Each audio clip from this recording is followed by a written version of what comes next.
ഖണ്ഡിപ്പിന്റെ ശുശ്രൂഷ എന്താണ്, അവിടെ എന്താണ് നടക്കുന്നത്? ഈ ശുശ്രൂഷയിൽ കർത്താവിന്റെ ജഡാവതാരം, എടുത്ത ക്രിസ്തുവിന്റെ ക്രൂശാരോഹണം, അതുപോലെ തന്നെ വിലാവിലെ കുത്തി തുറന്നത്, അതിന്റെ വിലാവിലെ കുന്നം കൊണ്ട് കുത്തുന്നത്, അതിൽ നിന്ന് രക്തവും വെള്ളവും ഒഴുകുന്നത്, അതുപോലെ തന്നെ ക്രിസ്തുവിന്റെ മരണം, കബറടക്കം, ഉയർപ്പ്, ഇതൊക്കെ അനുസ്മരിക്കുന്ന ഒരു സമയമാണ് ഈ ഖണ്ഡിപ്പിന്റെ ശുശ്രൂഷ എന്ന് പറയുന്നത്.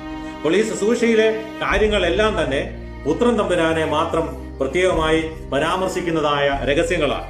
അപ്പോൾ ഇതിനെക്കുറിച്ച് ബർക്കീഫ പറയുന്നത്, കുരിശിൽ യാഗമാക്കപ്പെട്ട ബലി കരുണയാകും, നിങ്ങൾക്ക് നൽകപ്പെട്ട കരുണ നിങ്ങളുടെ കൂടെയുണ്ട്, അത് നിങ്ങളിൽ ഉണ്ടായിരിക്കുകയും ചെയ്യുമെന്ന് പറയുകയാണ്. അപ്പോൾ ഈ ആശീർവാദം എന്ന് പറയുന്നത് അതിന്റെ വാക്കുകൾ പ്രകാരമാണ്, വലിയവനും നമ്മുടെ രക്ഷകനുമായ യേശുമിശിഹാകുന്ന ദൈവത്തിന്റെ കരുണ എന്റെ സഹോദരങ്ങളെ നിങ്ങൾ എല്ലാവരുടെയും കൂടെ എന്നേക്കും ഉണ്ടായിരിക്കട്ടെ. അപ്പോൾ ആ കുരിശിൽ നിന്ന് യാഗമായി കിട്ടിയതായ, യാഗത്തിലൂടെ കിട്ടിയതായ ആ മെസ്സിഹായുടെ കരുണ നിങ്ങളിൽ ഇപ്പോഴും സ്ഥിതി ചെയ്യുന്നെന്ന്